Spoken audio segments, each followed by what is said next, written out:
Hello, welcome dear students to Sri Shraddha English Medium School online classes Standard 7 Grammar Chapter number 3 Subject and Predicate। आज हम start करने जा रहे हैं chapter number 3 grammar का subject and predicate.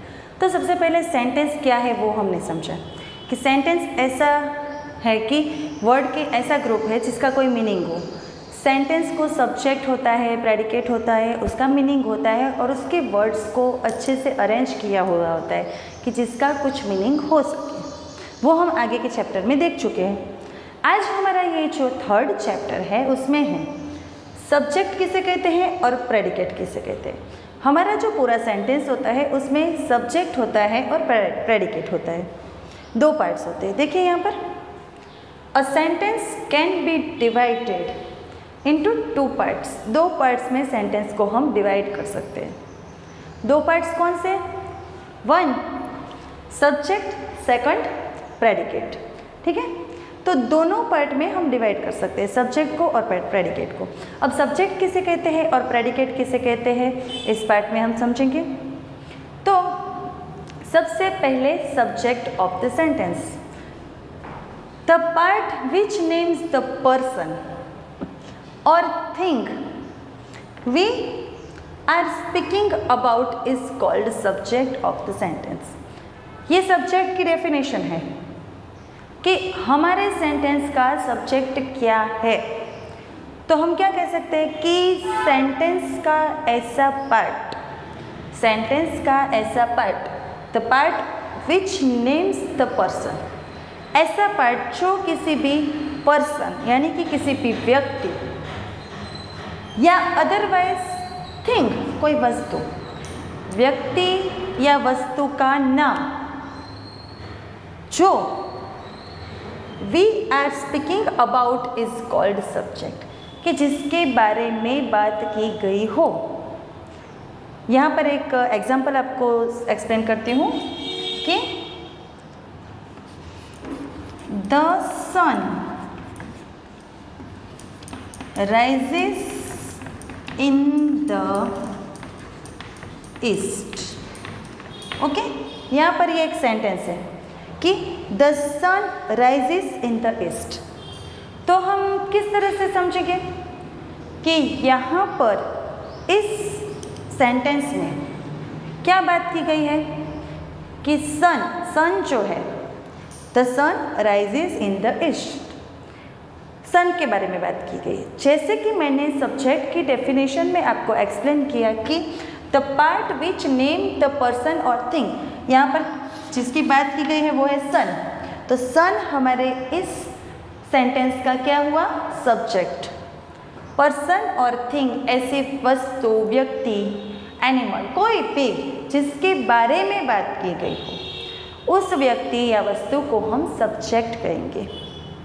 Next है predicate, the part which tells something about the subject is called the predicate of the sentence. यहाँ पर ये जो एग्जाम्पल दिया है उसी में से हम समझेंगे कि प्रेडिकेट किसे कहते हैं। तो ये सेंटेंस फिर से आपके साथ एक्सप्लेन कर रही हूँ। The sun rises in the east, हमें ये तो पता चल गया कि यहाँ पर द सन के बारे में बात की गई है, वो हमारा क्या है, इस सेंटेंस का सब्जेक्ट है।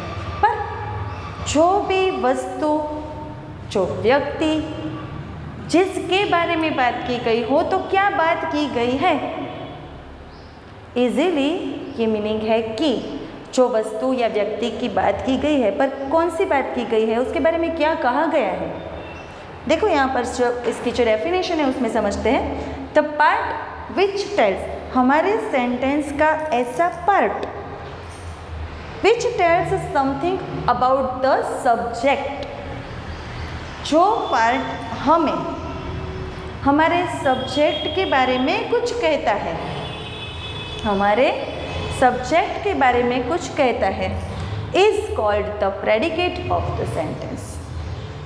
जो पार्ट हमारे सेंटेंस का, जो पार्ट हमें सब्जेक्ट के बारे में यानी कि उस व्यक्ति, उस वस्तु के बारे में जो बात की गई है, जैसे कि यहाँ पर द सन के बारे में क्या बात की गई है? राइजेस इन द ईस्ट, कि वो ईस्ट में राइज होता है। तो ये जो है राइजेस इन द ईस्ट, ये जो पूरा है वो हमारा प्रेडिकेट हुआ। क्या हुआ हमारा?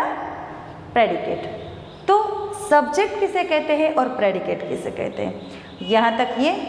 फिर उसके बाद हम सेंटेंस में से किस तरह से सब्जेक्ट को और प्रेडिकेट को पहचानेंगे।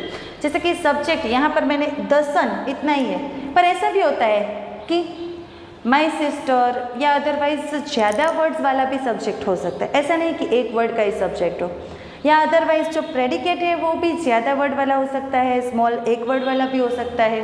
तो किस तरह से सब्जेक्ट को और प्रेडिकेट को हमें अलग अलग करना है सेंटेंस में से, किससे सब्जेक्ट बोलेंगे वो क्या डिटरमाइन करता है, और जो प्रेडिकेट है वो किस तरह से हम पहचानेंगे सेंटेंस में से, वो हम हमारे नेक्स्ट पार्ट, ये हमारा फर्स्ट पार्ट है वीडियो का जिसमें हमने सब्जेक्ट और प्रेडिकेट की डेफिनेशन समझी। नेक्स्ट हमारे इसी चैप्टर के 2 पार्ट है जिसमें एक में सब्जेक्ट के बारे में एक्सप्लेन किया जाएगा और दूसरे में प्रेडिकेट के बारे में। तो ये पार्ट 1 है। उसके बाद नेक्स्ट पार्ट में हम सब्जेक्ट के बारे में डिटेल में समझेंगे और उसके बाद प्रेडिकेट के बारे में डिटेल में समझेंगे। तो सभी वीडियो को अच्छे से देखिए। आशा रखती हूँ कि आज ये जो डेफिनेशन यहाँ पर मैंने एक्सप्लेन की है वो आपको अच्छे से समझ में आ गई होगी। Thank you, have a nice day and take care.